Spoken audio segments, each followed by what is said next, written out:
And now the tough labor market for younger workers. A new report finds underemployment among recent college graduates, that is, young adults working in a job that does not require a degree, has jumped to 45%. The terrain is especially rough in the arts these days, as NewsHour economics correspondent Paul Salmon learned, part of his reporting on making sense of financial news.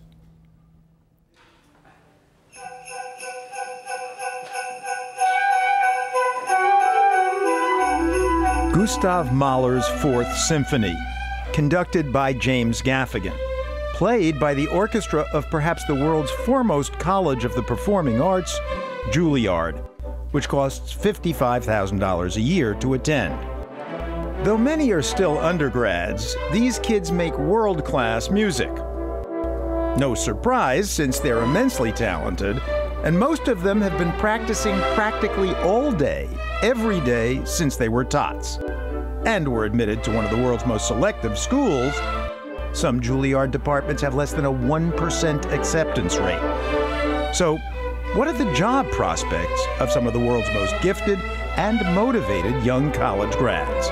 For any orchestral opening in the United States, you might have, for one violin opening, 300 people applying that are all completely qualified to do that job. That includes the Allentown, Pennsylvania Orchestra, which Diane Wittry conducts. They play great. They have fabulous technique, great sound, great intonation. So then, the obvious question, how do you decide whom to hire? It's almost like the Olympics. My harp player, I was just talking to her during rehearsal, and she had recently taken an audition.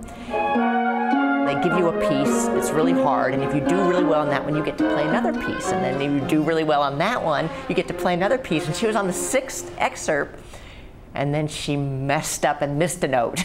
And then it's like, thank you very much. Come on, one note? Yes, you make a mistake and you're out. And that's how competitive it is in the audition process. And if you think it's tough for instrumentalists, what about dancers?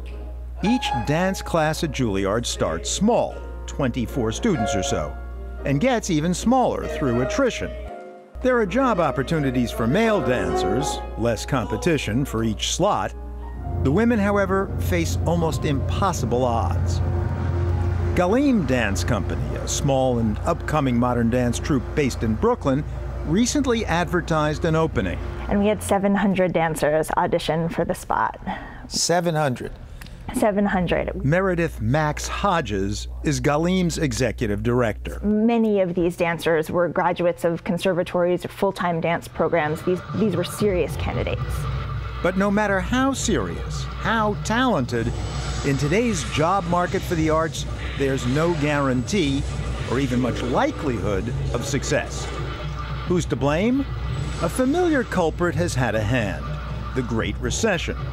According to one survey, 75% of New York's nonprofit performing arts groups, those most likely to employ the classically trained, slashed budgets in 2009, and few, if any, are back to pre-crash levels.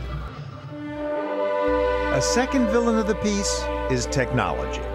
When this Mahler work premiered in 1901, there was one way to hear it: in person, meaning dozens of people had to be paid to perform it, over and over again.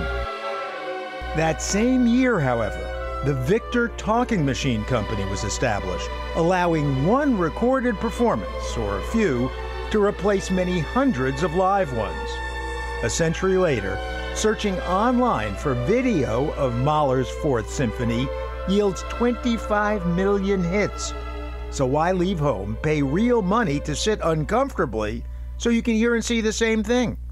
Well, you're in the business of selling buggy whips in the age of the automobile. Greg Sandow teaches a Juilliard course on the grim future of an art form that, he says, simply hasn't kept up with the times. The audience has been aging for around 50 years. So this is not sustainable. The people who are listening to classical music are getting older and not being replaced by an equivalent number of younger people. One hope is that an aging population will continue to patronize work like this, and the musicians who perform it, for a while longer. though for some older people, even works like this Bela Bartok violin concerto can be a challenge. And it was written 75 years ago. But a 2009 National Endowment for the Arts study summed up the larger trend. Between 1982 and 2008, attendance at performing arts such as classical music, opera, ballet has seen double-digit rates of decline. In short, fewer and fewer jobs for highly skilled classical performing artists, which means, by the cold law of supply and demand, stagnant or falling wages, except for the brand names who can still draw a crowd. It's not like, well, you hoped you were going to be a world-beating entrepreneur, but you end up with a solid mid-level job in a corporation. In the arts, it doesn't really work out that way.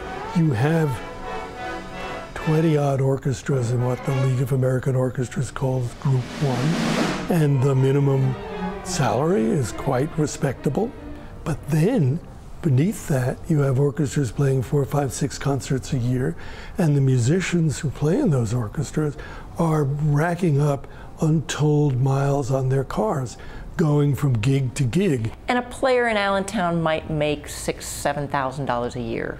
$6,000 or $7,000 a year? What else do they do? What they do is they play in Reading and Harrisburg, and they play in the Philadelphia Opera, and they play in Delaware Symphony, and then many of them also teach privately and have teaching studios. So we're creating more and more musicians who, in order to earn a living, have to teach, creating more and more really great students who then have to do the same thing. It's like a Ponzi scheme now. Because you're thinking of it like an economist.